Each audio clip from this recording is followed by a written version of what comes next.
ঠিক আছে, যেমন হচ্ছে প্রোগ্রাম প্রসেস হচ্ছে প্রোগ্রামিং এক্সিকিউশন প্রসেসের যে ডেফিনেশনটা ছিল ওটা একটু দেখবেন। তারপরে আমাদের প্রসেসের যে অ্যাট্রিবিউট গুলো, এটা একটা এসে পড়াইছিলাম লাস্ট ক্লাসের আগের ক্লাসে মেবি কি কি কনটেক্সট আছে, যেমন program counter, register, process ID, আরো এরকম কিছু কিছু পার্ট থাকে। ওগুলা হচ্ছে list of open file, list of input output device. ঠিক আছে, ওটা হচ্ছে প্রসেস কন্ট্রোল ব্লক বলে ওটাকে।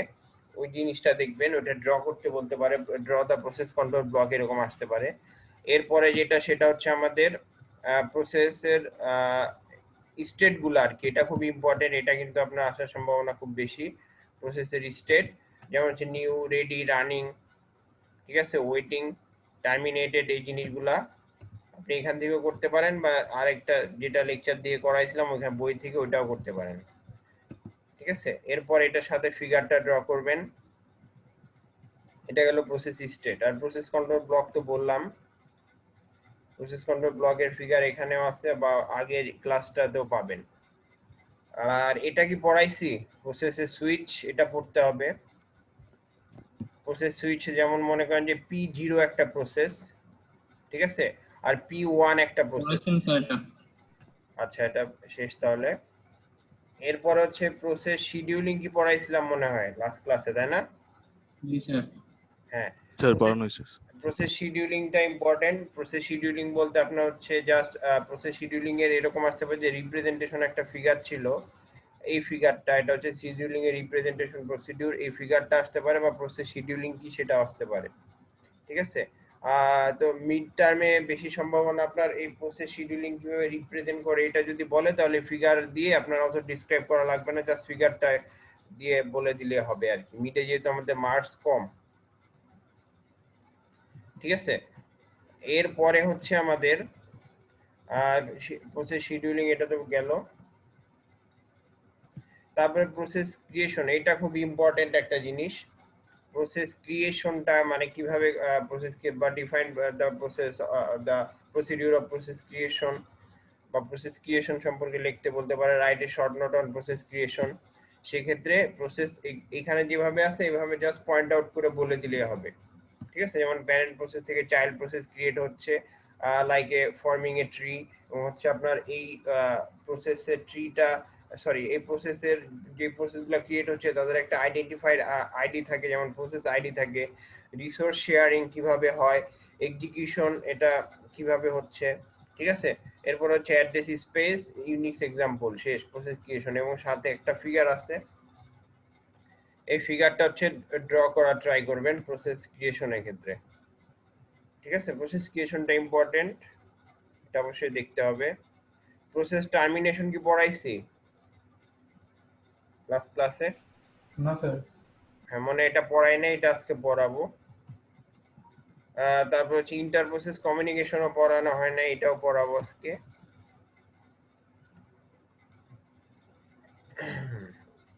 স্লাইডে অনেক কিছু আছে, এই স্লাইডটা আজকে আপলোড করে দিব। যে জিনিসগুলো পড়াবো জাস্ট এগুলা পড়লেই হবে এখান থেকে।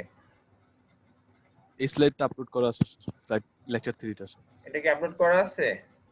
স্যার এটা গত ক্লাস আপলোড করছিলেন স্যার। এটা তাহলে তো আছেই মনে হয়। শিডিউলিং এর মনে হয় ওই অ্যালগরিদমটার স্লাইড আপলোড করা নাই, ওটা তাহলে আমি আপলোড করে দিব নি। আছে কিনা আমি নট শিওর, দেখবো, যদি না থাকে তাহলে আপলোড করে দিব।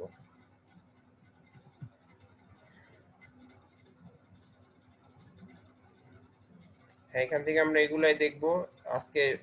এটা হলো জাস্ট আমি আগে মিডের ওভারভিউটা দিয়ে নেই, চ্যাপ্টার 3 থেকে এগুলা পড়বো। ঠিক আছে, এরপরে আসেন আর কি কি জিনিস পড়তে হবে আমাদের। যেমন আমরা হচ্ছে সিস্টেম কল পড়ছিলাম, সিস্টেম কল একটা রেকর্ডিং এর দেখবেন, বা হচ্ছে সিস্টেম কলে কি কি পার্ট থাকে ওগুলা পড়ানো হয়েছিল। আমি জাস্ট এটা একটু ওপেন করি।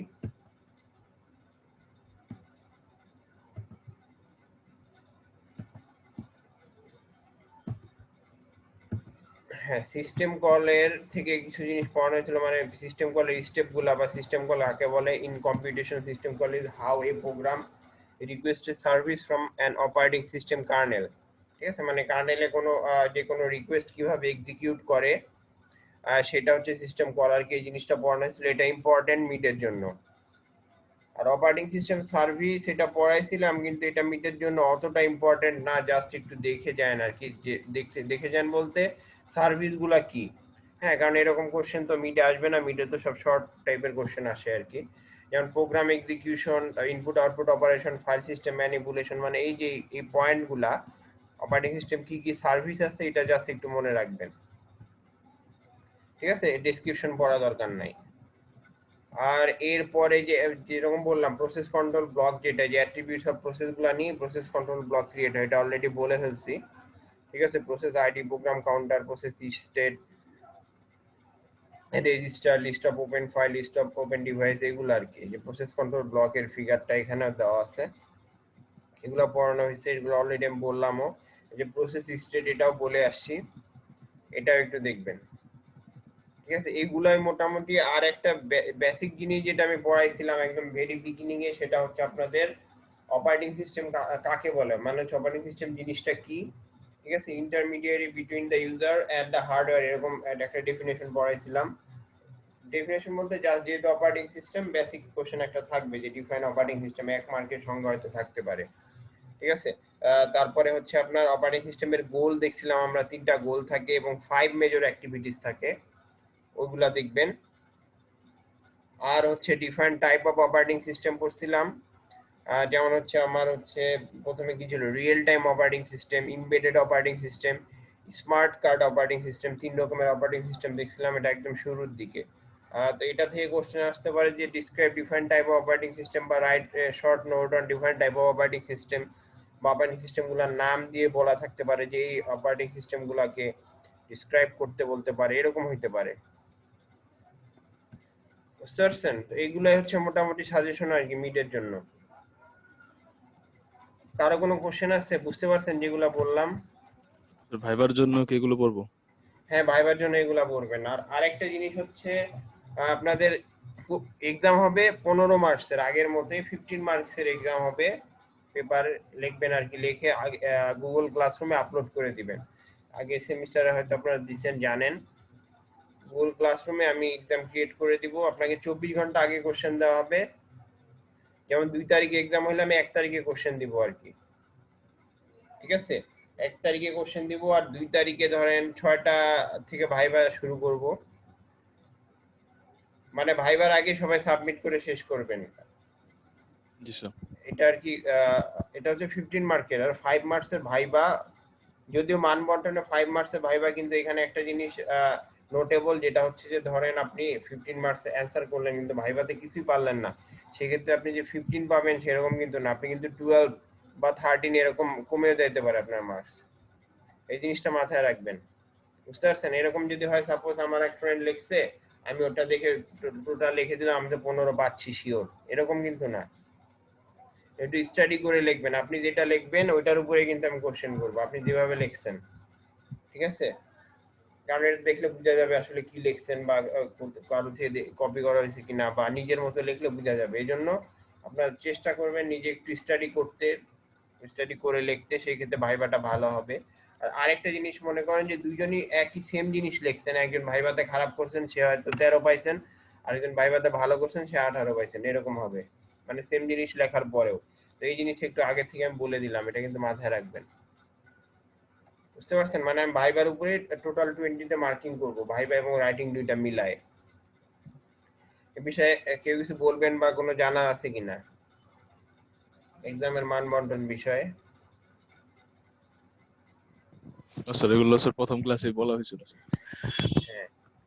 হ্যাঁ, সেটাই আর কি। তো এইভাবে এক্সাম দিতে হবে, আর যেগুলা বললাম এই টপিক গুলা পড়বেন, এগুলা দেখবেন, ভাইবা এটা থেকে হবে, এর ভিতর থেকে ভাইবা হবে। এবং আমি আজকে মোটামুটি মিড সম্পর্কে তো বললামই, আজকে ক্লাস তাহলে শুরু করি আর কি। কয়টা টপিক বাকি ছিল এগুলো শেষ করে দেবো আজকে। আর এই স্লাইডটা যদি আপলোড দেওয়া হয়েছে, তাহলে তো আর শিডিউলিং এর স্লাইডটা যদি দেওয়া না থাকে তাহলে ওটা আমি আপলোড করে দেব। শিডিউলিং এর জিনিসটা হচ্ছে কি, স্লাইডে যা আছে ওই রকমই কিন্তু আসবে না, আপনার ভ্যালু চেঞ্জ করে একটা অ্যালগরিদম আসবে আর কি, যে এটার টার্ন অ্যারাউন্ড টাইম বা বাস টাইম বা অ্যারাইভালটা চেঞ্জ করে আসলো, আপনি এটা দেখে ওই অনুযায়ী অ্যান্সার করতে হবে। স্লাইডের যে কোশ্চেনটা আছে ওইটা কিন্তু আসবে না এক্সামে।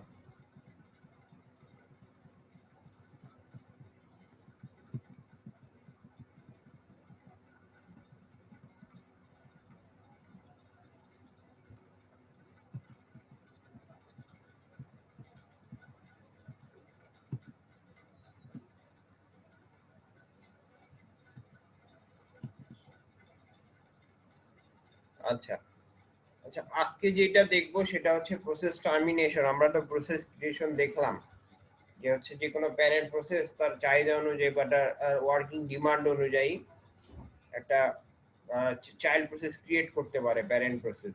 এবং চাইল্ড প্রসেসে সে এক্সেস বিভিন্ন ভাবে হইতে পারে, আপনার হচ্ছে পাবলিকলি এক্সেস হইতে পারে, বা হচ্ছে আপনার সেটাকে প্রাইভেটলি রিসোর্স গুলো এক্সেস হইতে পারে, বা কিছু পার্শিয়াল অংশ সেট অফ রিসোর্স এক্সেস হইতে পারে, বা মেমোরি গুলাও হয় প্যারেন্ট প্রসেসের উপরে হইতে পারে বা আলাদাভাবেও কাজ করতে পারে। ঠিক আছে, তো এগুলা টার্মিনেট হবে কিভাবে? কারণ মনে করেন যে একটা প্যারেন্ট একটা পার্টিকুলার কাজের জন্য একটা চাইল্ড প্রসেস ক্রিয়েট করলো, তাই বলে যে এরকম না যে এই চাইল্ড প্রসেসটা কন্টিনিউয়াসলি কাজ করতে থাকবে, এই চাইল্ড প্রসেসটা একসময় টার্মিনেট হবে। ঠিক আছে, এই টার্মিনেট গুলা কিভাবে হবে বা কোন কোন ক্রাইটেরিয়ায় আমাদের প্রসেস গুলা টার্মিনেট হবে, এটাই হচ্ছে প্রসেস টার্মিনেশন।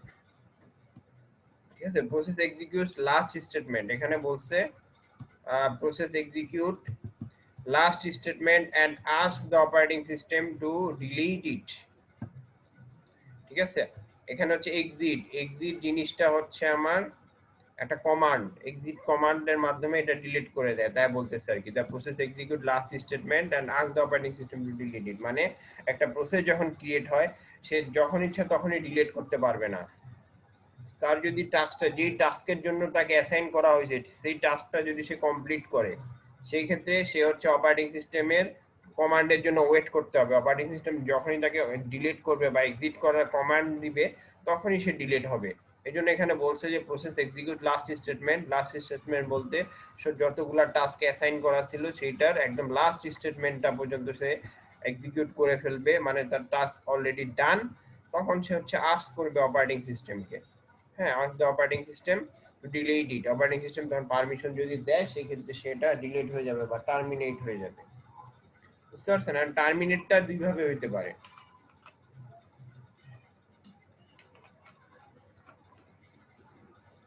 যেমন ধরেন আমরা দেখছিলাম প্রসেস স্টেটে ওয়েট নামে একটা স্টেট আছে। ঠিক আছে, ওয়েট স্টেট কখন? এখানে বলছে output data from child to parent.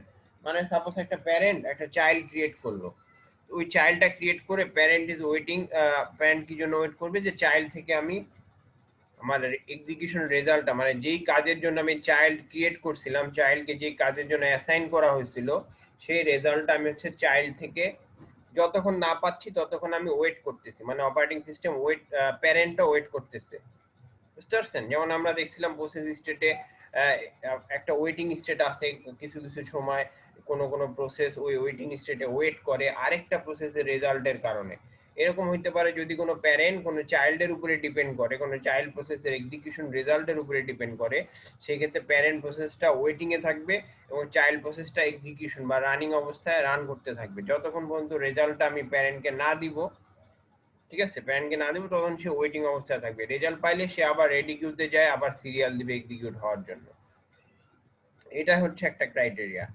এবং আরেকটা ক্রাইটেরিয়া হইতে পারে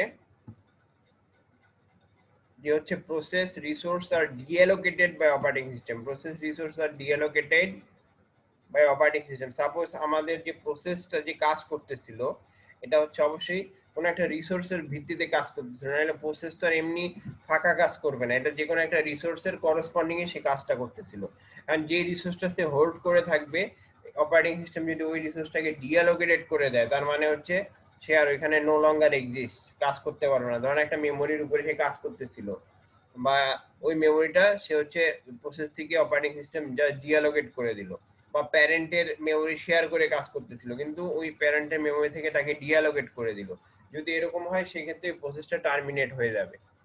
বুঝতে পারছেন? মানে দুইটা ক্রাইটেরিয়া। একটা ক্রাইটেরিয়া হচ্ছে যদি এই প্রসেসটা টাস্ক কমপ্লিট করে ফেলে এবং প্যারেন্ট প্রসেসকে রেজাল্টটা দিয়ে দেয়, তার মানে এই প্রসেস আর কোনো দরকার নাই, সেই ক্ষেত্রে সে টার্মিনেট হবে।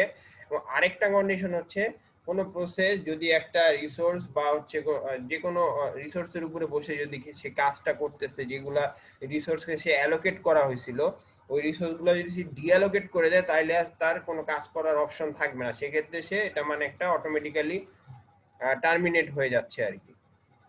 এটা গেল দুইটা ক্রাইটেরিয়া।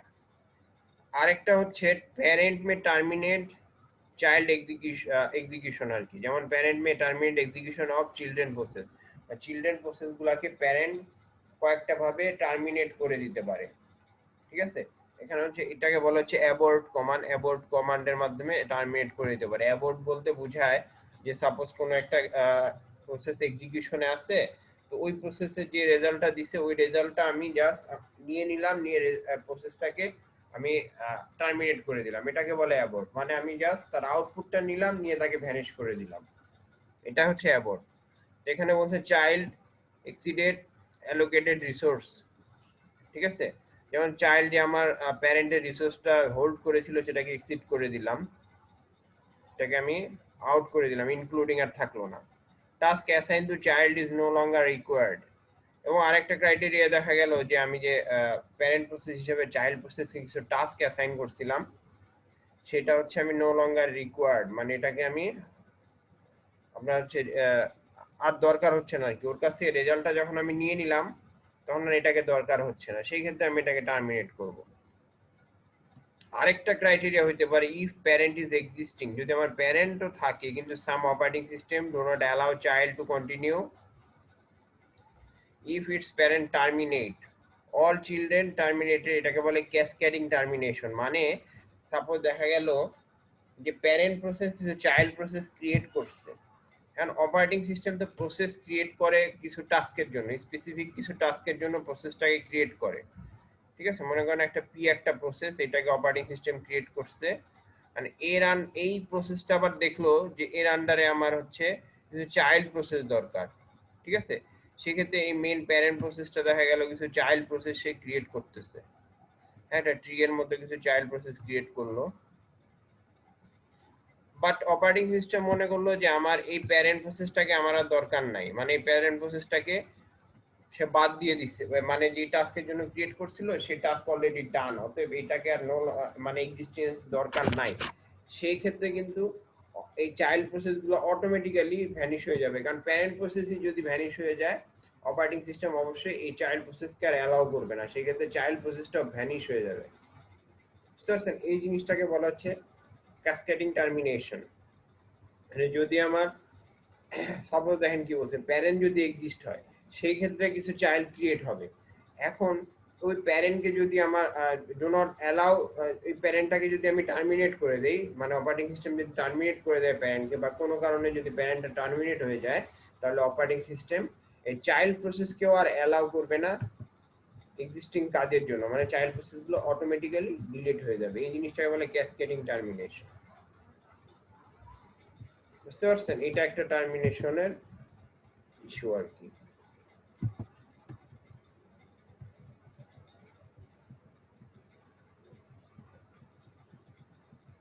এটা হচ্ছে অল অ্যাবাউট প্রসেস টার্মিনেশন। এটা খুব বড় কিছু কোশ্চেন না আর কি, জাস্ট প্রসেস টার্মিনেশনটা কি এটা এভাবে দিতে পারলে হবে। এরপরে আমরা হচ্ছে দেখব ইন্টার প্রসেস কমিউনিকেশন। এটা আমি একটু বই থেকে পড়াবো, বইটা একটু ওপেন করি।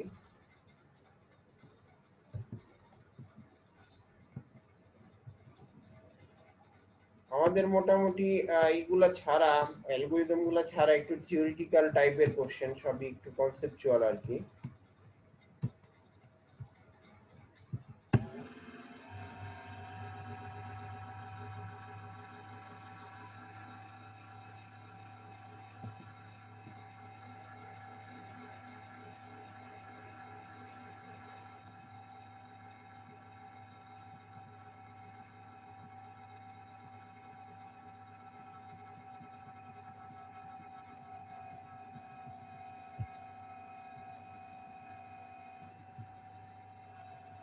আচ্ছা, এটা হচ্ছে আমাদের inter process communication.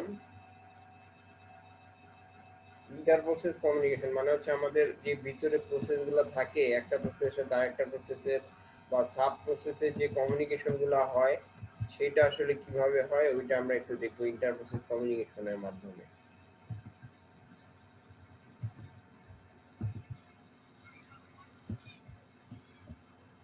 When process executing concurrently in the operating system may be either independent process or cooperating process. That means আপনাদের প্রসেসটা ইন্ডিপেন্ডেন্ট হইতে পারে, মানে এই প্রসেসটা অন্য কোনো প্রসেসের উপরে ডিপেন্ডেন্ট না।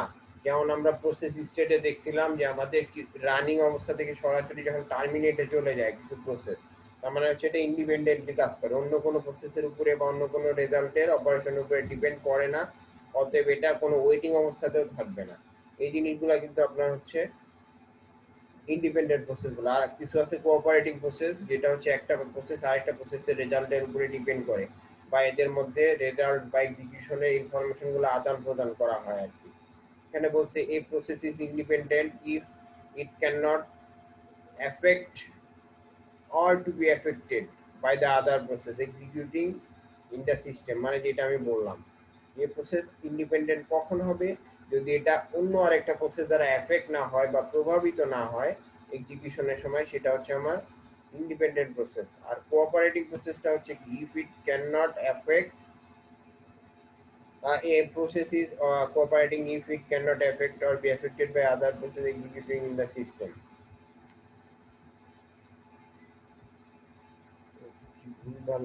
এখানে হচ্ছে ইন্ডিপেন্ডেন্ট হচ্ছে ক্যান নট এফেক্ট, সরি হ্যাঁ ঠিক আছে। আর কোঅপারেটিং প্রসেস হচ্ছে আমার এফেক্ট মানে ডিপেন্ডেন্স হয়, ডিপেন্ডেন্সি থাকবে আর কি। একটা প্রসেসের রেজাল্ট একাধিক প্রসেস বা অন্যান্য প্রসেস দ্বারা হচ্ছে প্রভাবিত হবে বা ডিপেন্ড করবে, এফেক্ট হবে, এটাই হচ্ছে আমার কোঅপারেটিং প্রসেস। দুই টাইপের প্রসেস হতে পারে। এখন আমার যে ইন্টার প্রসেস কমিউনিকেশন, এটা কখন হবে, মেইনলি কোঅপারেটিং প্রসেসের ক্ষেত্রে হবে, কারণ এই কোঅপারেটিং প্রসেসগুলো একটা প্রসেস আরেকটা প্রসেসের সাথে কোঅপারেট করে বা রেজাল্টগুলো শেয়ার করার মাধ্যমে এই কাজগুলো করবে। অতএব এটা হচ্ছে আমার ইন্টার প্রসেস কমিউনিকেশন অবশ্যই এখানে দরকার।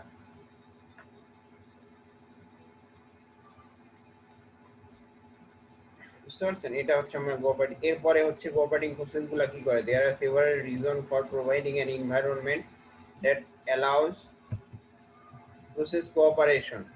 মানে আমরা যে প্রসেস কোঅপারেটিং করব বা ইন্টার প্রসেস কমিউনিকেশন করব, এটা কি কি কারণে হইতে পারে। যেমন এখানে একটা হচ্ছে ইনফরমেশন শেয়ারিং, এটা তো মোস্ট কমন কজ, কারণ ইনফরমেশন শেয়ারিং ছাড়া তো আমার আসলে কমিউনিকেশনের দরকার নাই।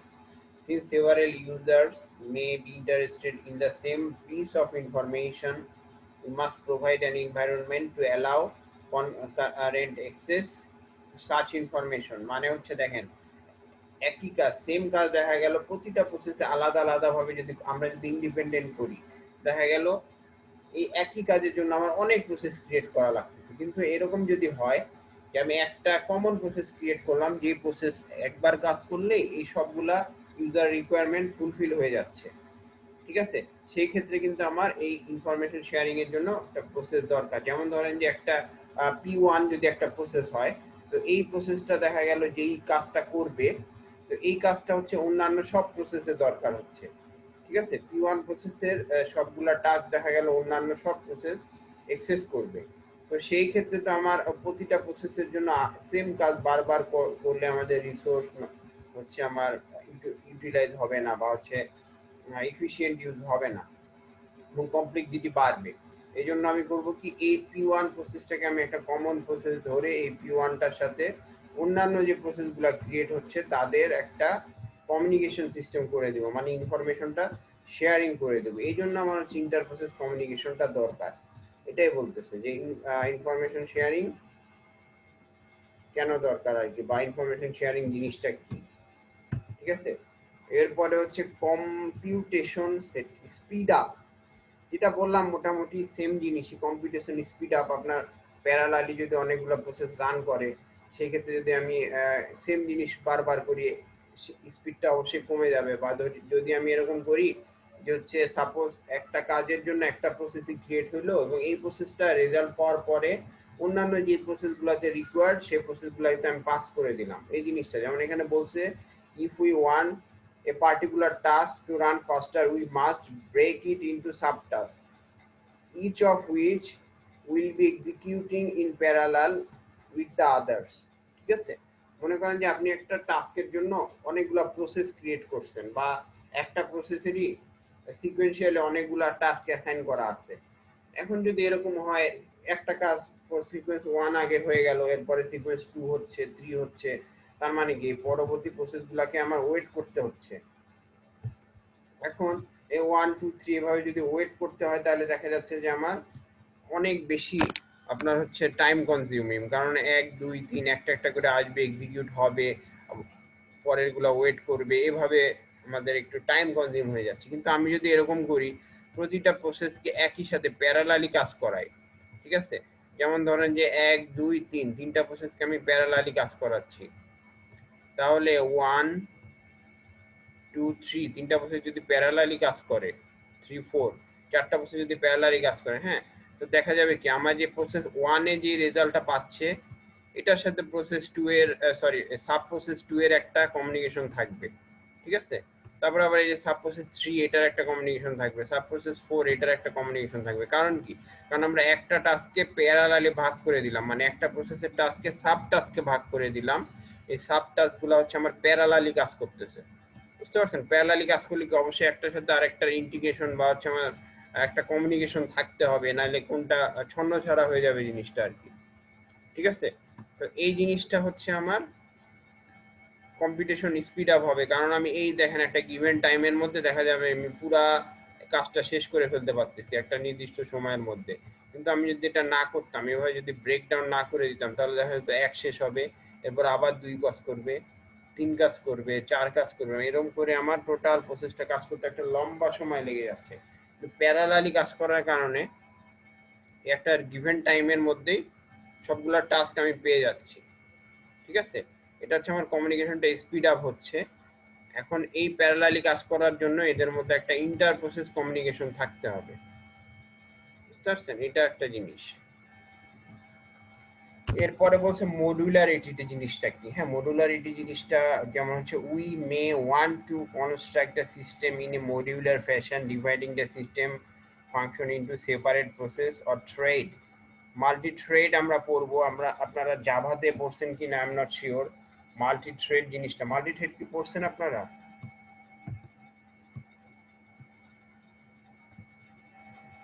থ্রেড সম্পর্কে কারো আইডিয়া আছে? থ্রেড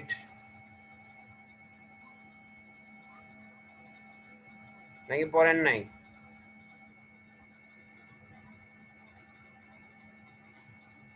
আপনারা কি শুনতেছেন নাকি আবার? স্যার একটু বললে বুঝতে পারবো।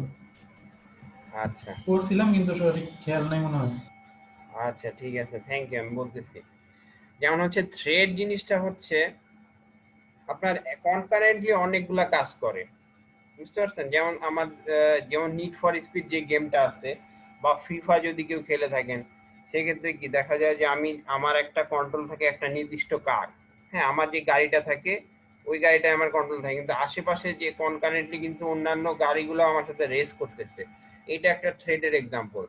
বা ফিফার ক্ষেত্রে দেখা যায় আমি যখন গোল পোস্টে একটা বল শট করি, তখন যেখানে অপোনেন্ট টিমের যে একজন গোলকিপার থাকে সে কিন্তু বলটা সেভ করে বা জাম্প দেয়। অথবা আমি যখন রানিং অবস্থায় থাকি বল নিয়ে সামনে যাই, দেখা যায় যে আশেপাশে অন্য আরো যে 21 জন প্লেয়ার আছে এরাও কিন্তু মুভ করে, রেফারিও কিন্তু মুভ করে, ঠিক আছে। এই জিনিসটা হচ্ছে একটা থ্রেডের এক্সাম্পল। থ্রেড বলতে বোঝায়, এটাকে বলা হচ্ছে মাল্টি থ্রেড মডেল। মানে আপনি যখন একটা কাজ করবেন ঠিক আছে, কিন্তু অনেকগুলা মানে এর পাশাপাশি যে কাজগুলো আছে ওরাও কনকারেন্টলি কাজ করবে, ঠিক আছে। আপনার কন্ট্রোল এক জায়গায় আছে ঠিক আছে, কিন্তু এর মানে এই না যে শুধু ওই জিনিসটাই কাজ করবে, এর কনকারেন্টলি আনুষঙ্গিক সব জিনিসগুলো একই সাথে কাজ করতে থাকবে, ঠিক আছে। এটা হচ্ছে আপনার থ্রেড। আর অবজেক্ট ওরিয়েন্টেডে এই থ্রেডটা ইউজ করে, সাপোজ ধরেন যে আমি একটা জিনিস রান করতে চাইলাম, ঠিক আছে, কিন্তু থ্রেডের মধ্যে এটা রান করলাম, এটা হবে কি ব্যাক এন্ডে আরো যে জিনিসগুলো ছিল ওই থ্রেডের মধ্যে আরো যে পার্টগুলো ছিল সব পার্টগুলো কনকারেন্টলি কাজ করবে। কিন্তু এমনিতে আমাদের কোডে কি হয়, আমরা যখন একটা কোড রান করি তখন দেখা যায় উপর থেকে একটা একটা করে কোড রান হইতে থাকে। প্রথমে দেখা গেল একটা পার্ট কাজ করলো, পরের পার্ট কাজ করলো, তারপরের পার্ট কাজ করলো, এইভাবে কিন্তু আমাদের কোড কাজ করে। কিন্তু আমরা যখন থ্রেডে কোডটা নিব তখন কিন্তু আমাদের এইভাবে সিকোয়েন্সিয়ালি কাজ করবে না, টোটালটাই প্যারালালি কাজ ব্যাক এন্ডে কাজ করতে থাকবে আর কি, বুঝতে পারছেন? এটা হচ্ছে আপনার থ্রেড বলে। তো এটা হচ্ছে আর কি মডুলারিটি। মডুলারিটি বলতে বোঝায় কন্ট্রোলটা আপনার এক জায়গায় থাকে না, একটা নির্দিষ্ট প্রসেস বা সাব প্রসেসে বা সাব টাস্কে কন্ট্রোল থাকবে না। এটা হচ্ছে আপনার অনেকগুলা কাজে ভাগ হয়ে যাবে এবং প্রতিটাই এক একটা মডুলারিটি মানে একটা হেডের মতো কাজ করবে আর কি, বুঝতে পারছেন? এখানে বলছে we may want to construct a system in a modular fashion. Modular fashion বলতে তাই বোঝাচ্ছে, যেমন ধরেন যে আমি এখানে এই একটা কাজ করতেছি, কিন্তু প্যারালালি যখন কাজ হবে তখন ব্যাক এন্ডে বা এই প্যারালালি যে কাজটা থাকবে ওটারও কিন্তু একটা কাজের ওয়ে থাকবে। আমার কিন্তু সবগুলো একসাথে কন্ট্রোল করা লাগবে না। ঠিক আছে, যেগুলো আমি কন্ট্রোলে নাই ওগুলো অপারেটিং সিস্টেম কন্ট্রোল করতেছে। মানে প্যারালালি কাজ বুঝায় আর কি, মডুলারিটি বুঝায় জিনিসটাকে। ঠিক আছে, প্যারালালি কাজ হলে সেটাকে যে কন্ট্রোল করে ওই জিনিসটাই modularity. Dividing the system function into separate process or thread. ঠিক আছে, মানে হচ্ছে একটা সেপারেট থ্রেড হিসেবে কাজ করে। থ্রেড বলতে তো এক্সাম্পল দিলামই, মানে কনকারেন্টলি অনেকগুলা কাজ হয় আর কি, এটা হচ্ছে থ্রেড। ঠিক আছে, আর থ্রেড এর পরের চ্যাপ্টারে আমরা থ্রেড করব, মাল্টি থ্রেড মডেল, থ্রেড কিভাবে কাজ করে। থ্রেড জিনিসটা হচ্ছে, এটা কিন্তু অনেক জায়গায় আসে, দেখা যায় অনেকে যে বিভিন্ন আইসিটি এক্সাম টেক্সাম দেয় ওইসব জায়গায় কিন্তু আপনার প্রসেস আর থ্রেডের মধ্যে ডিফারেন্স আছে। প্রসেস হচ্ছে আপনার স্মল ইউনিট অফ এক্সিকিউশন, মানে প্রতিটা এক্সিকিউশনের যে স্মল ইউনিট এটা হচ্ছে থ্রেড, সরি প্রসেস। আর থ্রেড জিনিসটা হচ্ছে এই প্রসেসটা যে কাজ করে, প্রসেসের মধ্যে প্রতিটা আলাদা আলাদা আলাদা যে পার্ট এগুলা হচ্ছে একটা থ্রেড, এক একটা আলাদা আলাদা থ্রেড। ঠিক আছে, একটা প্রসেসের মধ্যে একাধিক থ্রেড থাকতে পারে। মানে স্মল ইউনিট, প্রসেস হচ্ছে স্মল ইউনিট অফ এক্সিকিউশন, আর থ্রেডটাকে সহজভাবে বলতে গেলে প্রসেসের একটা স্মল ইউনিট। বুঝছেন, এটা হচ্ছে প্রসেস আর থ্রেডের মধ্যে ডিফারেন্ট। আচ্ছা, এই জিনিসটা হচ্ছে মডুলারিটি আর কি। থ্রেড ক্রিয়েট হওয়া বা একটা প্রসেসের টাস্কগুলোকে বিভিন্ন পোর্শনে নিয়ে যাওয়া, প্যারালালি কাজ করানো, এই জিনিসটাকে মডুলারিটি বলে আর কি। এরপরে হচ্ছে convenience, even an individual user May work on many task at the same time.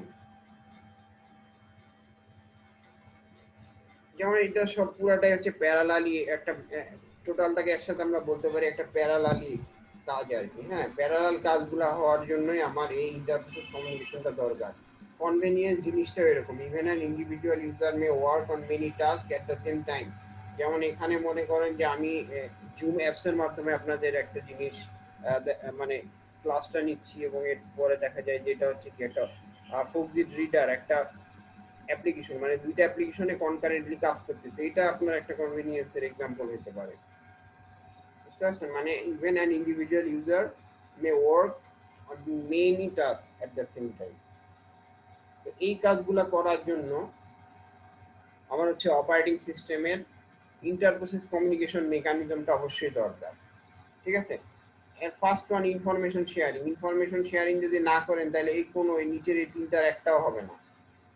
Information অবশ্যই শেয়ার করতে হবে, মানে প্যারালালি যখন কাজ করব তখন একটার সাথে আরেকটার একটা কনসিস্টেন্সি থাকবে, বা ইনফরমেশন শেয়ারিং বা এই জিনিসগুলো থাকতে হবে কনসিস্টেন্সি রাখার জন্য আর কি।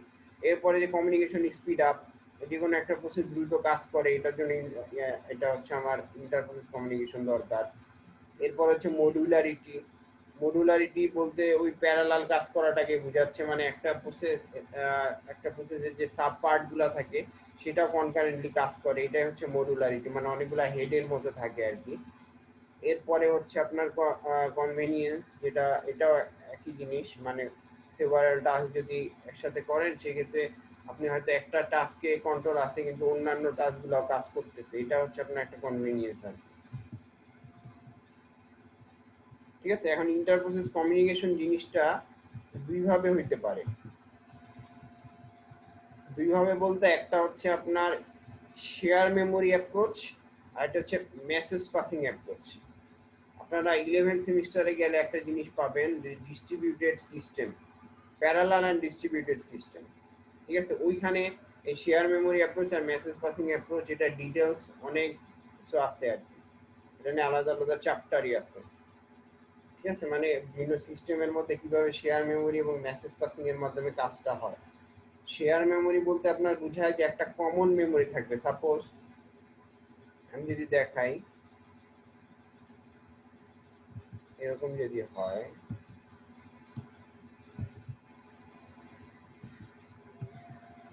ঠিক আছে, তখন এই যে এরকম একটা শেয়ার মেমোরি, মেইল বক্স মনে করেন একটা কমন মেমোরি থাকতে পারে।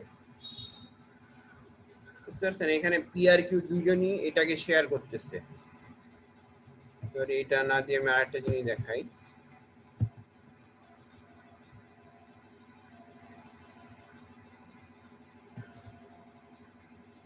যেমন ধরেন যে এটা একটা হচ্ছে কমন মেমোরি, ঠিক আছে। তারপরে দুইটা প্রসেস মনে করেন এর উপরে যদি আমি রান করাই, সাপোজ একটা প্রসেস দিলাম P1 আর একটা প্রসেস মনে করেন দিলাম P2। তো এই দুইটা প্রসেসই যদি এখানে রান করে, সেই ক্ষেত্রে এই P1 এর যে রেজাল্টটা সেটা কিন্তু সে P2 তে নিয়ে যাবে। সরি, P2 তে না, ধরেন এটা হচ্ছে P1, আমি এটা P1 দিলাম আর এটা দিলাম P2, ঠিক আছে। আর এইটা মনে করেন একটা শেয়ার মেমোরি, এটা একটা শেয়ার মেমোরি, ঠিক আছে। আর P1 এর যে এক্সিকিউশন সেটা হচ্ছে এই মেমোরিতে রাখবে, আবার P2 এর এক্সিকিউশনটা এই মেমোরিতে রাখবে। তার মানে কি, এই মেমোরির মাধ্যমে তারা তাদের মেসেজটাকে শেয়ার করতে পারতেছে। ইভেন মনে করেন আমি বললাম P1 হচ্ছে 2+5, 2+5 এর যে রেজাল্টটা 2+5 হবে কত, 7, ঠিক আছে। 2+5 যদি আমি দেই, 2+5 7, এই 7টা যদি আমি এই মেমোরিটা আপডেট করি 7, এরপর আমি P2 কে বললাম মেমোরিতে যেটা আছে সেটার সাথে হচ্ছে আমি আরো 1 অ্যাড করতে চাই, সেই ক্ষেত্রে P2 এটার সাথে আরো 7 এর সাথে 1 অ্যাড করে এটাকে 8 বানায় দিতে পারে। এখন P1 যখন এই রেজাল্টটাকে নিতে যাবে, অ্যাক্সেস করতে যাবে, তখন দেখবে যে রেজাল্টটা কিন্তু 8, মানে সেম মেমোরি মেসেজ পাসিং এর মাধ্যমে কিন্তু জিনিসটা আপডেট হচ্ছে, ঠিক আছে। একই জায়গায় রাখতেছে। ধরেন আপনার একটা সেম ব্যাংক অ্যাকাউন্ট আছে, ওখানে আপনি আপনার বিভিন্ন ব্যবসায়িক লেনদেন থেকে এখানে টাকা আসতেছে, ঠিক আছে। একসময় দেখা গেল একটা অ্যাকাউন্ট থেকে টাকা আসলো, ধরেন 1 লাখ টাকা আসলো, আরেকটা অ্যাকাউন্ট থেকে মনে করেন 20,000 টাকা আসলো, আপনার অ্যাকাউন্টটা কিন্তু হয়ে যাচ্ছে 1,20,000।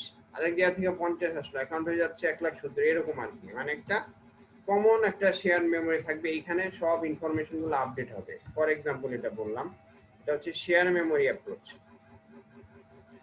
বুঝতে পারছেন। আরেকটা হচ্ছে message passing approach. Message passing অ্যাপ্রোচের জন্য একটু আগে যে এক্সাম্পলটা দেখাচ্ছিলাম, সাপোজ একটা মেইল বক্স ইউজ করবে, ঠিক আছে। এটা হচ্ছে মেসেজ পাসিং অ্যাপ্রোচের একটা এক্সাম্পল। কারণ P1 আর P আর Q দুইটা প্রসেস, এরা হচ্ছে ইন্টার প্রসেস কমিউনিকেশন করবে। ইন্টার প্রসেস কমিউনিকেশন করার জন্য আগে এদের মধ্যে একটা মেইল বক্স থাকবে, ঠিক আছে।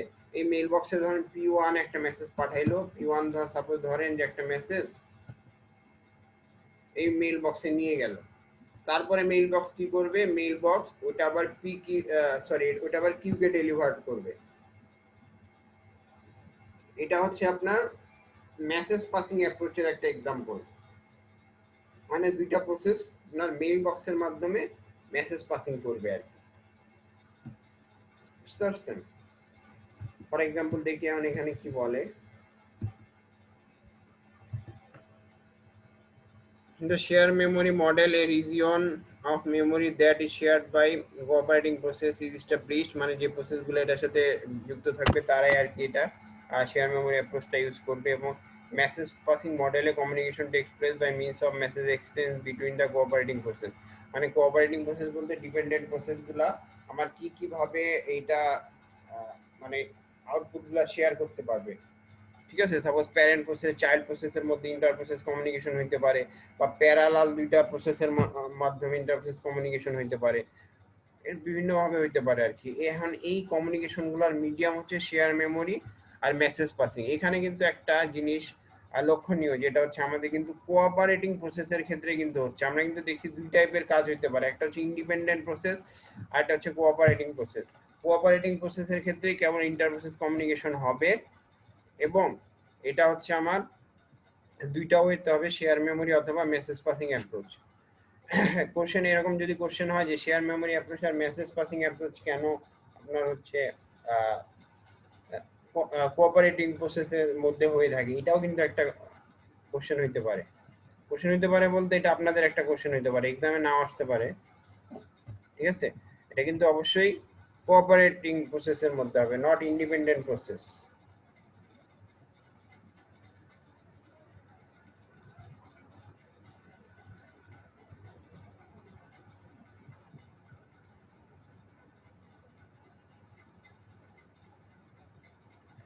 আচ্ছা, এর পরে আমরা একটু দেখবো মেসেজ পাসিং এ আমাদের স্লাইডটা একটু দেখি কি বলে। এটা জাস্ট এখন ডেসক্রাইব করলাম, এখানে একটু শর্টকাটে দেওয়া আছে process within a system maybe, এগুলো অলরেডি বললাম। ইন্ডিপেন্ডেন্ট কোঅপারেটিং দুই রকম হতে পারে। Cooperating process can affect or affected by other process. হ্যাঁ মানে কি আমাদের ডিপেন্ডেন্সি থাকলে তো এফেক্ট হবে, ইনক্লুডিং শেয়ারিং ডাটা। ঠিক আছে, আর হচ্ছে রিজনস ফর কোঅপারেটিং প্রসেস, মানে আমাদের কি কি কারণে বা হোয়াট ইজ দ্য রিজন, এটাও আমরা অলরেডি ডিসকাস করছি যে আমাদের ফলোইং যে কারণগুলো, যেমন information sharing, computation, speed up, modularity, convenience, এই চারটা কারণেই আমার ইন্টারপ্রসেস কমিউনিকেশন বা হচ্ছে কোঅপারেটিং প্রসেসগুলো দরকার আর কি। ঠিক আছে, এরপরে দেখেন কোঅপারেটিং প্রসেস নিড ইন্টারপ্রসেস কমিউনিকেশন। হ্যাঁ এখানে দুইটা ওয়েতে হইতে পারে, এটাও বললাম, শেয়ার মেমোরি অ্যাপ্রোচ আর এটা হচ্ছে মেসেজ পাসিং অ্যাপ্রোচ। দুইটা অ্যাপ্রোচে আমাদের এই কমিউনিকেশন প্রসেসটা হইতে পারে। ইন্টারপ্রসেস কমিউনিকেশন যদি আসে, আপনি এইভাবে এইখানে যেভাবে স্লাইডে দেওয়া আছে এইভাবে শর্টলিও লিখে দিতে পারেন। আর এতক্ষণ যেটা ডিসকাস করলাম সেটা আমি হচ্ছে টেক্সট বই থেকে ডিসকাস করছি। টেক্সট বই থেকে ডিটেলসটা বোঝার জন্য ডিসকাস করলাম, যে লেখার সময় আপনারা জাস্ট এই জিনিসটা এভাবে লিখে দিতে পারেন, কোনো সমস্যা নাই।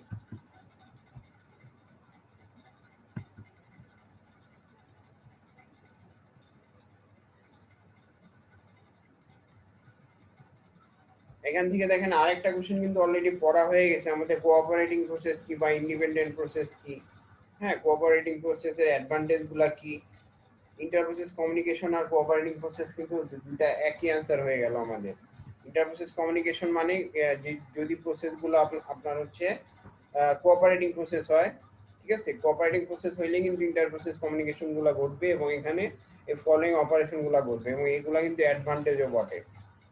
ঠিক আছে, তো হচ্ছে উপরের পার্টটা, শুধু এই উপরের এই পার্টটুকু কিন্তু আমাদের কোঅপারেটিং প্রসেসও মিন করে। তো আপনি কিন্তু কোঅপারেটিং প্রসেস সম্পর্কে এখান থেকে করতে পারবেন আর কি।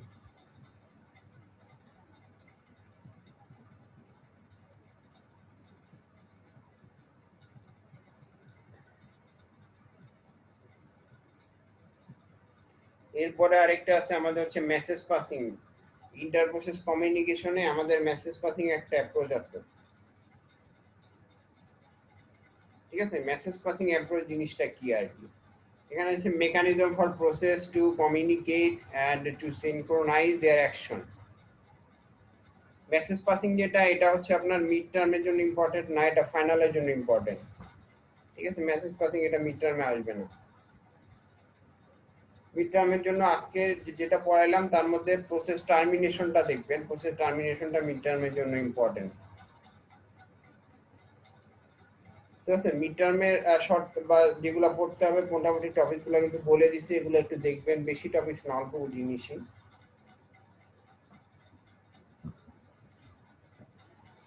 ঠিক আছে, তাহলে হচ্ছে মেসেজ পাসিংটা দেখি কিভাবে হয়। এটা হচ্ছে mechanism for process to communicate and synchronize their action. ঠিক আছে, অলরেডি বললাম যে mechanism for process communicate and synchronize বলতে কি বোঝায়, মানে আমাদের যে প্রসেসগুলো কাজ করবে যদি সিনক্রোনাইজেশন না করি, একটার সাথে একটার যদি আমাদের মেলবন্ধন বলে যেটাকে, বা একটা ব্রিজ না থাকে, সেই ক্ষেত্রে কিন্তু আমাদের ছন্ন ছাড়া একটা কাজ করবে এবং এটা কোনো লাভ হবে না আমাদের, তাই না। ধরেন আপনি একটা প্রজেক্ট ডেভেলপ করবেন, এই জন্য আপনি হচ্ছে 60 জন ডেভেলপার নিয়োগ করলেন। এই 60 জন ডেভেলপারের 7টা টাইপের কাজ, কেউ ফ্রন্ট এন্ড কাজ করবে, কেউ ব্যাক এন্ডে করবে, কেউ অটোমেটেড সিস্টেম করবে। ঠিক আছে, বা এরকম আপনি এখন মনে করেন সবাই আলাদা আলাদা কাজ করলো, কিন্তু এদের মধ্যে কোনো সিনক্রোনাইজেশন হইলো না, বানায় রেখে দিল আলাদা পার্ট, সেই ক্ষেত্রে কিন্তু আপনার যে মেন উদ্দেশ্য সেটা কিন্তু ফুলফিল হবে না। ঠিক আছে, এই জিনিসটা মেসেজ পাসিং সিনক্রোনাইজেশনের জন্য, মেসেজ সিনক্রোনাইজেশন এবং কমিউনিকেশনের জন্য মেসেজ পাসিংটা ইম্পর্টেন্ট, সেটাই বলতেছে আর কি। Message system process communicate with each other without resorting or share variable.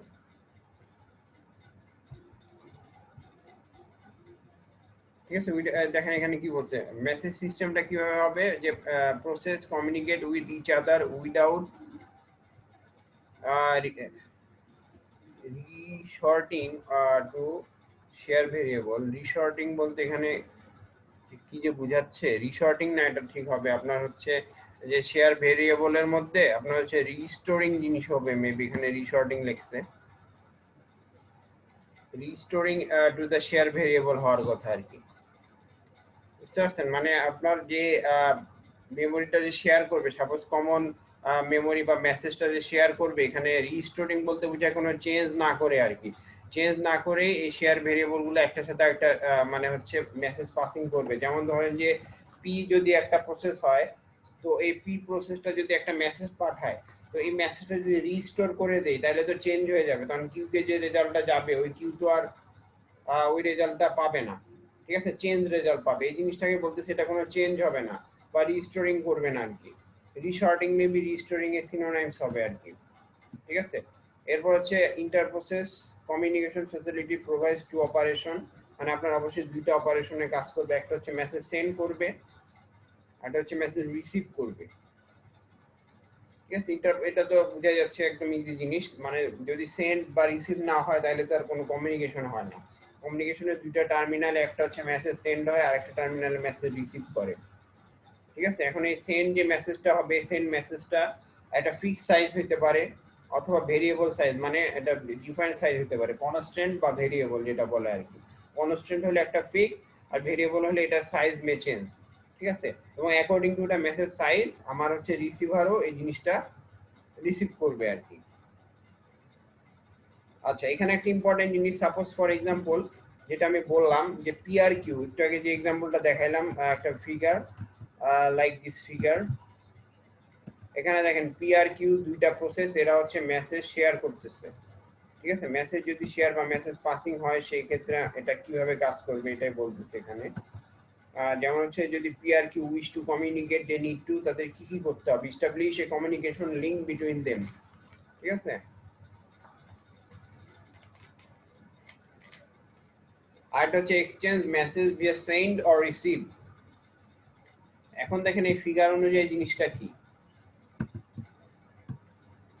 Suppose এখানে যেমন দেওয়া আছে আমার পি, এটা হচ্ছে একটা মেসেজ পাস করবে ফার্স্টে মেইল বক্সে। মেইল বক্সটা যখন এই মেসেজটা পাবে, মেইল বক্সের কাজ হচ্ছে এটা কিউ কে ডেলিভার করা, ঠিক আছে। এরপরে এদের মধ্যে একটা লিংক থাকবে, কমিউনিকেশন একটা ওয়ে থাকবে, যে ওয়েটার কাজ হবে অ্যাকনলেজমেন্ট, জাস্ট মানে পিউই যে একটা মেসেজ পাঠাইছে কিউ তো এটা রিসিভ করছে, এই জিনিসটা এরা অ্যাকনলেজ করবে জাস্ট। এই জন্য এদের মধ্যে এই লাইন লিঙ্কটা থাকবে, কিন্তু এই লিঙ্কের কাজ কিন্তু আপনার মেসেজ পাসিং না, মেসেজ পাসিং এর কাজ হচ্ছে এটা, আর এই লিঙ্কটার কাজ হচ্ছে যেটা হচ্ছে অ্যাকনলেজ করা, হ্যাঁ তুমি যে মেসেজটা পাঠাইছো যেটা আমি পাইছি, বা মেসেজ ডেলিভার্ড, এরকম আর কি জিনিসটা, বুঝতে পারছেন। যদি আমি পিআরকিউ এর মধ্যে কমিউনিকেট করতে চাই মেসেজ পাসিং অ্যাপ্রোচের মাধ্যমে, সেক্ষেত্রে আমাদের establish a communication link between them, মানে আমাদের মধ্যে একটা কমিউনিকেশন, এদের মধ্যে একটা কমিউনিকেশন লিংক এস্টাবলিশ করতে হবে, এবং exchange message via send and receive আর কি, ঠিক আছে। আর ইমপ্লিমেন্টেশন অফ কমিউনিকেশন লিংক এটা দুইভাবে হতে পারে, একটা হচ্ছে ফিজিক্যাল, একটা হচ্ছে লজিক্যাল। ফিজিক্যাল বলতে শেয়ার মেমোরি বা হচ্ছে সিস্টেম বাস বা এগুলি, আর লজিক্যাল বলতে আমাদের যে কমিউনিকেশন ওয়ে, যেমন আমাদের সাপোজ ভয়েস বা হচ্ছে বিভিন্ন চ্যাটিং বক্স, মেসেজ বক্স, এগুলো কিন্তু লজিক্যাল ওয়েতে কাজ করে। আর আমাদের যে হার্ডওয়্যার, যেমন যে আমাদের একটা দেখতে পারে পোর্টেবল হার্ড ড্রাইভ বা পেন ড্রাইভ, এগুলো কিন্তু ফিজিক্যাল ডিভাইস বা সিস্টেম বাস, যদি ওয়্যার্ড কমিউনিকেশন থাকে, ঠিক আছে। এটা হচ্ছে আপনার মোটামুটি message passing approach. Message passing approach এটা আমাদের মিড টার্ম ইনক্লুড থাকবে না, এটা হচ্ছে ফাইনালের জন্য। এরপরে আমাদের সিনক্রোনাইজেশনটা দেখবো, সিনক্রোনাইজেশনটা নেক্সট ক্লাসে দেখবো যে কিভাবে সিনক্রোনাইজ করে, ব্লকিং স্টেট বা নন ব্লকিং স্টেট গুলা কি, এগুলা যা দেখবো, এগুলা যা সিম্পল জিনিস, ঠিক আছে। আর আজকে ক্লাসে কোনো প্রবলেম আছে? স্যার আর করেন না। বুঝতে পারছেন, শিডিউলিং অ্যালগরিদম গুলো হচ্ছে আমাদের কোড গুলা হচ্ছে ল্যাবের জন্য, আর আমাদের যে ব্যাক এন্ডে যে থিওরিটা, মানে অ্যালগরিদমের এগেইনস্টে যে সিমুলেশনটা, এটা হচ্ছে আমাদের থিওরি এক্সামে আসবে। এই জিনিসগুলো বলতেছিলাম আর কি, পরে তো আবার রিপিট করলামই, মানে হচ্ছে কি কি পড়তে হবে মিটের জন্য, বুঝতে পারছেন। বুঝতে পারছেন তো, মিটে এগুলা পড়লে হবে, এগুলা পড়েন ইনশাল্লাহ। আর হচ্ছে এখন তো অনেকদিন সময় আছে, একটু একটু করে পড়েন, একটু একটু করে দেখেন। আর একটা কাজ করলে বেটার হয়, সেটা হচ্ছে যে এই যে রেকর্ডিং গুলা প্রতিদিন রাতে, মনে করেন আপনি 1 ঘন্টা করে বসলেন, একটা রেকর্ডিং দেখলেন, সাথে আপনার যে খাতা একটু মানে নোট ডাউন করে নিলেন, তাইলে আপনার আর ওইভাবে পড়া লাগতেছে না। যেমন ক্লাসে হইলে হয়তো কি আমি এগুলা ক্লাসে মোটামুটি বোর্ডে অনেক কিছু লেখি টেখি, সেক্ষেত্রে দেখা যায় যারা ক্লাস করে ওরা আবার ওটা মানে লেকচার খাতায় ওদের লেখা থাকে, তো সেই ক্ষেত্রে অনেকটা ফ্লেক্সিবল হয়ে যায়, তো কারণ একবার লেখলে জিনিসটা মাথায় চলে আসতো, দেখা যেত অনেকে জাস্ট ক্লাস করে আর এক্সামের আগে রাতে পরে ওদের হয়ে যায়। তো এখন তো আপনাদের একটু কষ্ট করে এই কাজটা একটু বেশি পড়তে হবে আর কি, যেমন রেকর্ডিং দেখে দেখে খাতার মধ্যে একটু নোটের মতো বা একটু মার্ক ডাউন করলেন, একটু রাফের মতো করে লিখলেন, তাহলে দেখবেন মাথায় চলে আসবে। কিন্তু আপনি যদি মুখস্থ করেন বা দেখেন তাহলে কিন্তু ওইগুলো আসলে ওইভাবে মাথায় ঢুকবে না আর কি, বুঝতে পারছেন? এই জন্য এটা খুব বেটার, আপনি একটা লেকচার খাতা বানায় প্রতিদিন 1 ঘন্টা সময় দেন, 1 ঘন্টা সময়ে প্রতিটা লেকচার শেষ করেন। বেশি তো আর লেকচার হয় না, হয়তো 4-5টা লেকচার, এখনো তো 2 তারিখ আসতে 4-5 দিন আসতে, আমার মনে হয় হয়ে যাবে তাহলে এইভাবে যদি করেন, বুঝতে পারছেন? এবং এইভাবে করলে খুব ভালোভাবেই হবে, আপনার সবগুলা কনসেপ্ট ক্লিয়ার হয়ে যাবে। জাস্ট এভাবে ক্লাস করলে তো আসলে আহ, আমাকেও যদি এরকম দেয় যে আপনি যে একটা ক্লাস করেন বা হচ্ছে এই করেন, তাহলে আমার মাথায় আসলে এভাবে থাকবে না, কারণ এটা তো আসলে একটু প্র্যাকটিসের বিষয়, একটু লিখে প্র্যাকটিস করেন, বুঝতে পারছেন?